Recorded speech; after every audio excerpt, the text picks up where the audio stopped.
전교에 계신 유클레시아 성도 여러분, 그리고 이 강좌를 들으시는 여러 목회자 여러분, 주님의 은혜와 사랑이 늘 함께 하시기 바랍니다. 지금까지 유클레시아 아카데미 한국교회 개혁과 평신도 제1부 평신도 아마추어리즘의 시대를 잘 마쳤습니다. 이제 제2부로 가서 한국교회 지도자의 위기와 개혁, 이 제목 가지고서 앞으로 4주에 걸쳐서 함께 말씀을 나누도록 하겠습니다. 제6장에서는 교역자 프로페셔널리즘의 위기, 제7장에서는 교역자의 정체성과 도덕성의 위기, 제8장에서는 신학대학원의 정원 조정과 재편, 제9장에서는 당회제도의 개혁 등에 대해서 함께 논의하겠습니다. 오늘은 제6장 교역자 프로페셔널리즘의 위기, 이 제목 가지고서 교역자의 지위 저하, 교역자의 양산, 세속화와 교역자의 정체성 위기, 교역자의 지도력 위기 등에 대해서 함께 살펴보도록 하겠습니다. 평신도 아마추어리즘과 교역자 프로페셔널리즘의 관계는 동전의 양면과 같습니다. 교역자와 평신도는 서로 다른 위치에서 함께 교회를 섬깁니다. 따라서 교역자 프로페셔널리즘과 평신도 아마추어리즘은 서로가 영향을 주면서 협력과 견제, 평화와 갈등, 독립과 의존, 결속과 이완 등 다양한 관계들이 나타나게 됩니다.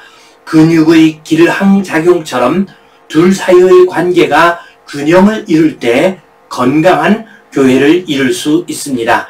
그러나 균형이 깨어지면서 한쪽으로 치우치면 교회 공동체는 어려움을 당하고 하나님 나라의 확장은 지체될 수밖에 없습니다. 최근 들어 한국 교회는 교역자 프로페셔널리즘은 약화되고 평신도 아마추어리즘이 강화되는 추세입니다. 그리하여 둘 사이의 균형이 깨지면서 한국 교회는 위기에 봉착하고 있습니다. 첫 번째로 교역직의 지위 저하에 대해서 살펴보겠습니다. 80년대 이후 한국교회, 더 나아가서 한국 종교 전반에 걸쳐 교역직의 전문직으로서의 지위가 현저하게 약화되고 있습니다. 유럽의 국가교회나 미국의 주류 교회들의 경우 전통적으로 목사의 직분이 전문직에 포함되어 있었습니다. 즉 서양의 역사 속에서 대표적인 3대 전문직을 든다면 의사와 법조인과 사제, 목사였습니다. 그러나 비기독교 사회인 우리나라의 경우 목사 혹은 종교인의 자격을 국가가 법으로 정하지 않습니다. 종단 혹은 개별 종교단체에서 정합니다. 목사의 경우는 의사, 변호사, 약사, 교수 등의 전문직과 비교할 때 그 자격 요건이 국가적으로 표준화되어 있지 않고 그 수준도 높지 않은 편입니다. 세속화된 사회에서 목사의 직분을 얻거나 목사의 사역 수행과 관련하여 국가는 아무런 제한이나 통제를 하지 않습니다. 제한이나 통제를 하지 않기 때문에 국가에서 그 직을 법적으로 보호하지도 않습니다. 따라서 목사는 한국 사회에서 전문직의 지위를 가지지 못하고 있습니다. 이러한 사회적 상황의 영향을 받아 교회 안에서도 목사의 전문성에 대한 평신도의 인식이 점점 약해지고 있습니다. 그리하여 목사직이 평신도에 의해 계속 도전을 받고 있습니다. 평신도가 목사의 허락이나 지도 없이 설교하고 은사를 행하며 교회의 행정과 재정의 일을 처리하는 경우가 많이 나타납니다. 이러한 상황에서 80년대 이후 한국 교회 교역자 프로페셔널리즘의 약화와 평신도 아마추어리즘의 강화 현상이 나타나게 되었습니다.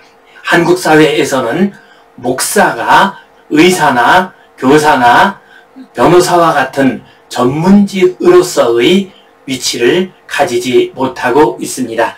이것이 교역자 프로페셔널리즘의 위기가 나타나는 중요한 요인이 됩니다. 두 번째로 교역자의 양산을 들 수 있습니다. 한국교회 교역자의 수는 해마다 늘어나고 있습니다. 한국교회 교역자 수의 변화를 보면 1945년 5,923명에서 1985년 47,717명으로 증가했습니다. 2015년에는 98,305명으로 증가했습니다. 가나안 교인과 이단에 속한 사람들을 제외하면 1985년에서 2015년 사이 교역자 수의 증가가 신도수 증가보다 3배 이상 많은 것으로 추정됩니다. 1985년 교역자 1인당 성도수는 159명 정도였는데 2015년에는 교역자 1인당 성도수가 98명 정도로 내려왔습니다. 통계의 왜곡을 어느 정도 보정해서 추정하면 2018년 현재 교역자 1인당 성도수는 많이 잡으면 70에서 80명, 적게 잡으면 50에서 60명까지 떨어질 수 있습니다. 여기에는 해외 선교사 수가 포함되지 않았습니다. 2017년 현재 집계된 해외 선교사가 27,436명입니다. 이 수까지 포함해서 추정하면 한국교회 교역자 1인당 성도수는 50명 이하로 떨어지게 됩니다. 타종교의 교역자 통계를 보면 2018년 현재 천주교 신부 1인당 신도수가 732명이며 불교 승려 1인당 신도수는 207명 정도 됩니다. 개신교 교역자 수는 불교보다 2배에서 4배 정도 많고 천주교보다는 7배에서 15배 정도 많습니다. 사람이든지 물건이든지 흔해지면 천해지는 법입니다. 한국교회의 경우 성도수는 늘지 않았는데 교역자 수는 계속 늘고 있습니다. 그 결과 청빙과 관련하여 교역자들 사이의 경쟁이 치열합니다. 또한 임지가 없는 목사가 선택할 수밖에 없는 길이 교회 개척입니다. 그래서 개척교회는 해마다 늘어나고 있습니다. 그러나 개척된 교회가 자립하는 경우가 많지 않고 장기간 미자립 상태에 머무는 경우가 더욱 많습니다. 1990년대에 정점에 이른 후 성장이 정체된 현재의 한국교회 교역자는 신도수와 사역지에 비해서 너무 많은 상황입니다. 그 결과 교역자가 임지를 선택하는 것이 아니라 평신도가 교역자를 선택합니다. 그 과정에서 교역자들끼리 경쟁하고 살아남기 위해서 평신도의 눈치를 보게 됩니다. 그리하여 평신도의 힘과 영향력이 교역자의 지도력을 넘어서는 평신도 아마추어리즘 현상이 널리 나타나게 되었습니다. 지금 우리 시대는 교역자가 양산된 시대입니다. 그래서 교역자끼리 경쟁하고 교역자가 평신도에게 의존하고 있습니다. 그 결과 지도력이 떨어지는 한국교회의 위기가 나타나고 있습니다. 세 번째로 세속화와 교역자의 정체성 위기를 논의하겠습니다. 80년대 이후 한국교회에 나타난 중요한 변화 가운데 하나가 세속화 현상입니다.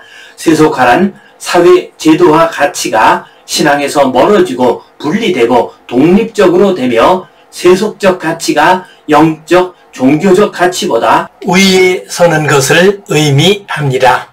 번영신학, 물량주의 등이 등장하면서 세속화의 물결에 급속하게 휩쓸리게 되었습니다. 최근 한국교회의 쟁점이 되고 있는 담임 목사직 세습과 같은 교회의 사사화 현상 역시 교회 내부적인 세속화의 한 단면입니다. 80년대 이후 교회 안에서 두드러지게 나타난 세속화는 평신도뿐만 아니라 교역자에게도 큰 영향을 미쳤습니다. 즉 전통적인 교역자상이 무너지고 세속화에 부응하는 새로운 교역자상이 나타났습니다. 전통적인 교역자상은 말씀을 전하는 설교자와 성도를 돌보는 목회자입니다. 그러나 세속화의 영향을 받은 새로운 교역자상은 연예인입니다. 화려한 언어, 뛰어난 말솜씨, 감동적인 표정과 몸짓, 마음을 움직이는 노래 솜씨 등이 교역자에게 더 필요한 요소가 되었습니다. 세속화에 의해 교역자는 설교자에서 예배 기획가 혹은 연예인으로 그 정체성이 변하게 되었습니다. 세속화는 교역자를 목회자가 아닌 교회 행정가 혹은 경영자로 만들었습니다. 교회의 규모가 커지고 예산이 늘어나며 교회의 사역이 증가하고 복잡해지면 교역자의 주 업무가 목회에서 행정이나 경영으로 바뀌게 됩니다. 교회의 조직은 점점 기업체를 닮아가게 됩니다. 교회의 규모가 커질수록 목회 업무보다 행정이나 경영의 업무가 더 중요해집니다. 세속화와 교회의 대형화의 물결 속에서 담임 교역자의 목회자로서의 모습은 점점 희미해지고 있습니다. 반면에 교회 행정가, 경영자, 관리자의 모습이 더 많이 나타나게 되었습니다.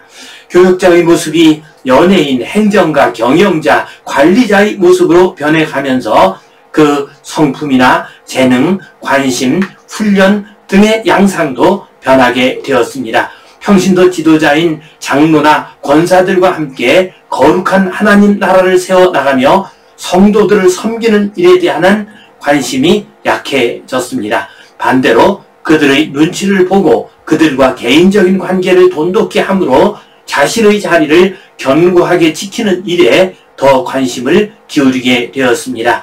목사가 기도하고 말씀 묵상하는 일보다 힘있는 평신도의 개인적인 일을 챙기는데 더 많은 시간과 관심을 기울이게 되었습니다.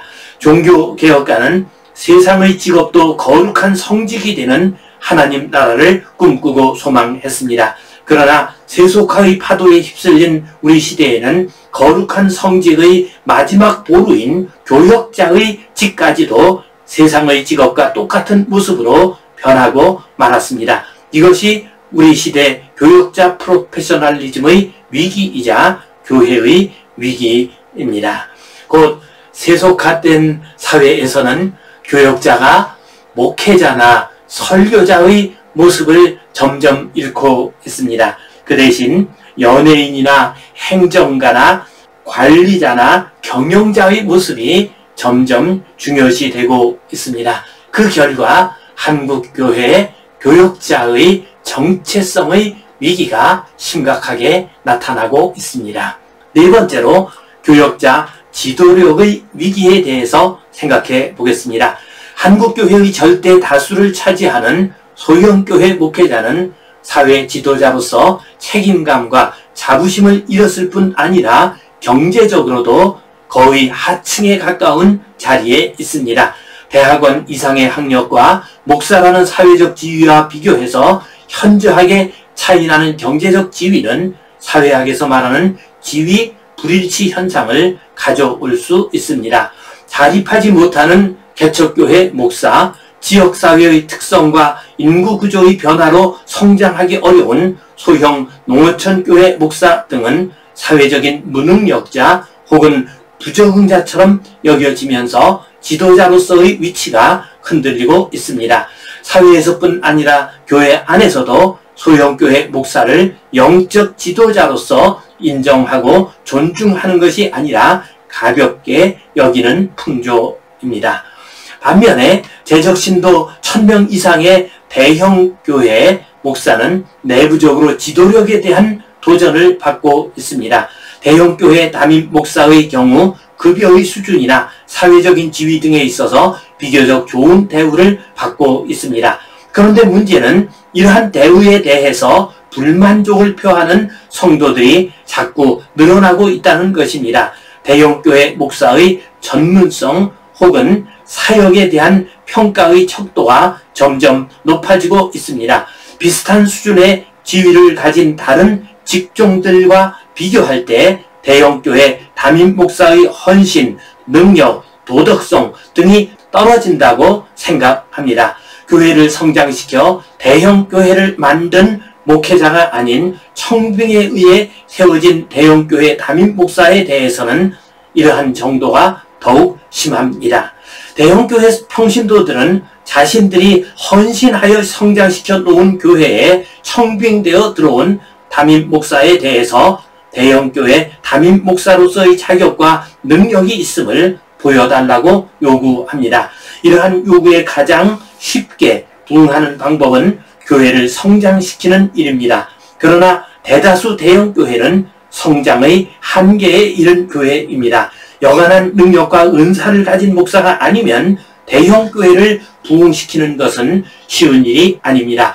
더욱이 2000년대에 들어 뚜렷이 드러난 저성장 혹은 성장 감소의 시대를 맞이하여 이미 성장의 한계에 부딪힌 대형교회를 부흥성장시키는 일은 매우 어려운 일입니다. 그리하여 청빙된 목사의 경우 애써 수고하여도 성도수가 늘지 않거나 반대로 줄어들게 되는데, 그러면 그 지도력은 심각하게 도전을 받을 수밖에 없습니다. 연간 예산이 수십억 수백억 원에 이르며 여러 산하기관을 가지고 사업을 하는 대형교회의 경우 기득권을 가진 평신도 그룹이 나타나기 쉽습니다. 교회의 성장에 기여한 이들 평신도 그룹은 장로, 권사와 같은 교회의 중요한 직분을 가지고 있으며 또한 중요한 직책을 돌아가면서 맡습니다. 대형교회를 형성하는 데 크게 공헌한 중심적 위치의 평신도는 세월이 흐르면서 교회 내의 기득권 세력이 되는 경우가 많습니다.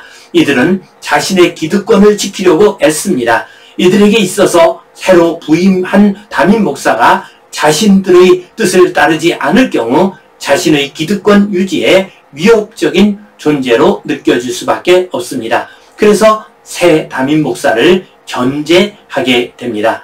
평신도 개개인이 가진 지식, 경험, 경제력, 정보, 사회적 지위 등이 점점 높아지는 시대입니다. 더 나아가서 교회 안에서의 평신도의 결속력과 조직력은 교회의 역사가 길어짐에 따라 계속 증대되고 있습니다. 그리고 이들이 교회의 기득권 세력이 되는 경우 담임 목사의 지도력은 현저하게 약해질 수밖에 없습니다.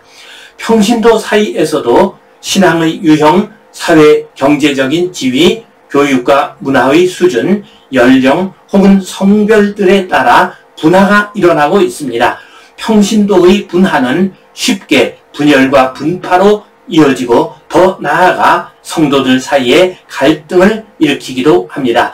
성도들 사이에 분파와 갈등이 생기면 교역자의 리더십은 현저하게 떨어집니다. 성도들 사이에 이해관계가 부딪히고 갈등이 일어나면 교역자는 그것을 해결할 수 있는 수단이 거의 없습니다.